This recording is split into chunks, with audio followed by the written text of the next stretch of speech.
Hello friends, this video on life processes part 19 is brought to you by examfear.com. No more fear from exam.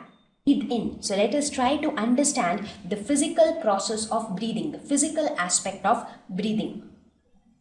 Now in breathing there are two physical processes which actually take place. One is inhalation, that means taking in the good air. Good air would mean the air which is present in the atmosphere which has a lot of oxygen. So taking in that good air. Exhalation means releasing out the foul air. Foul air means the bad air. Why is it bad air? Because this air contains more of carbon dioxide, and carbon dioxide is a byproduct of respiration.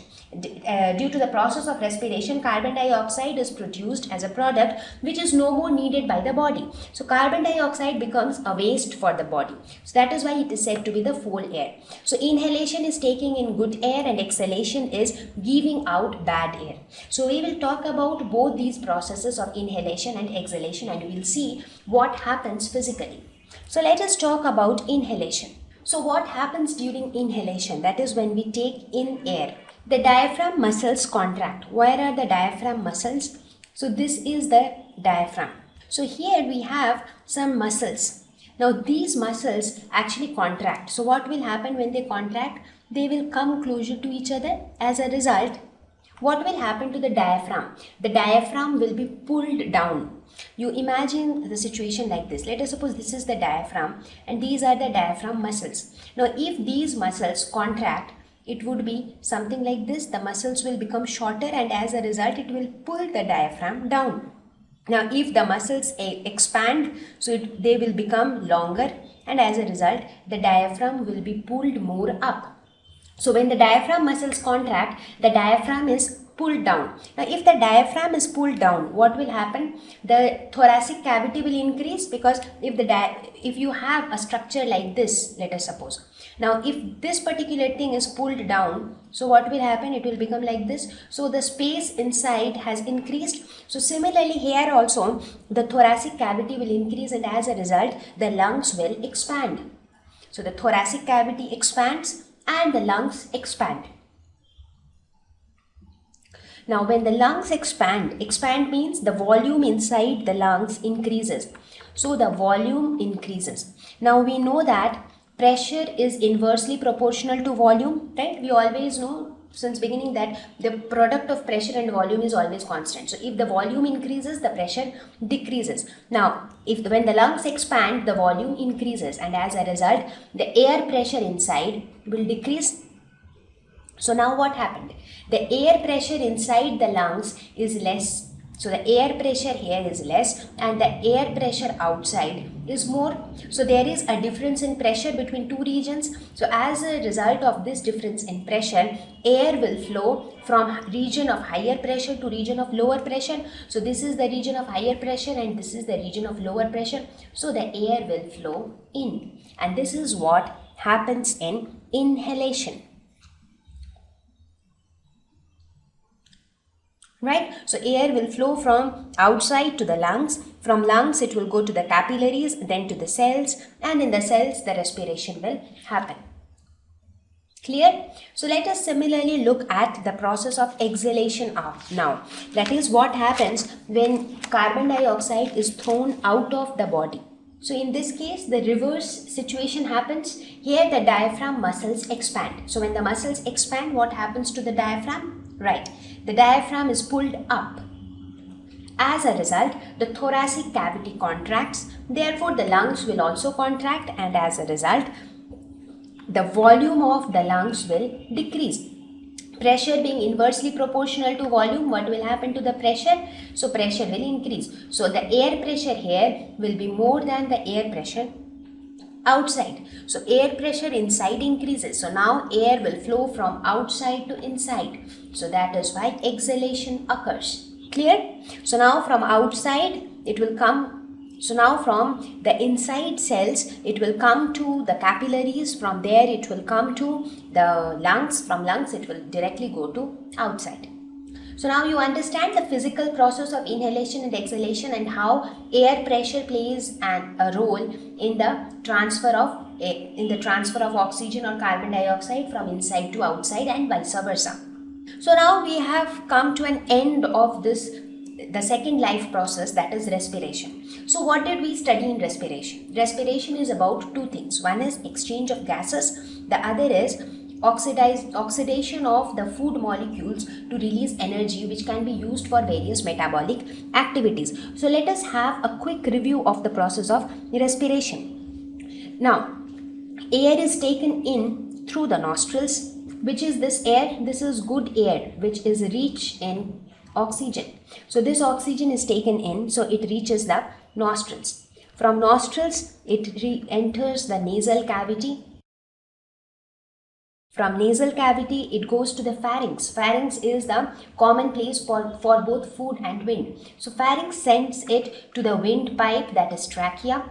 Now trachea flows down the thoracic cavity, and as soon as it enters the thoracic cavity, it divides into bronchi, which enters into the right and left lungs respectively. On entering the lungs, the bronchi divide into further branches called bronchioles, and these bronchioles further end up in tiny air chambers called alveoli. Now, the walls of these alveoli are connected to a network of capillaries, and capillaries are nothing but the blood vessels. So, these capillaries will take it to the blood, and through the blood, it reaches each and every tissues of the body, and from the tissues, it reaches each and every cells of the body. Now, inside this cell, what will happen? Inside this, in the cytoplasm of this cell, which process will take place? Glycolysis will take place. Right? In the cytoplasm, glycolysis will take place where the glucose will get converted into pyruvate. Correct? Now this pyruvate had been waiting for oxygen because it needs oxygen for oxidation. So once this oxygen comes in, what is coming in right now? It is oxygen which is coming in. So this is all oxygen which is coming in. Now once this oxygen arrives, the pyruvate becomes extremely happy. So the pyruvate goes into the mitochondria of the cells, and then in the mitochondria, aerobic respiration will take place. I have discussed this in detail, right? So in their aerobic respiration will take place and energy will be released. So this energy will be released in the form of ATP molecules, and as a result of aerobic respiration, another byproduct will be formed, that is carbon dioxide.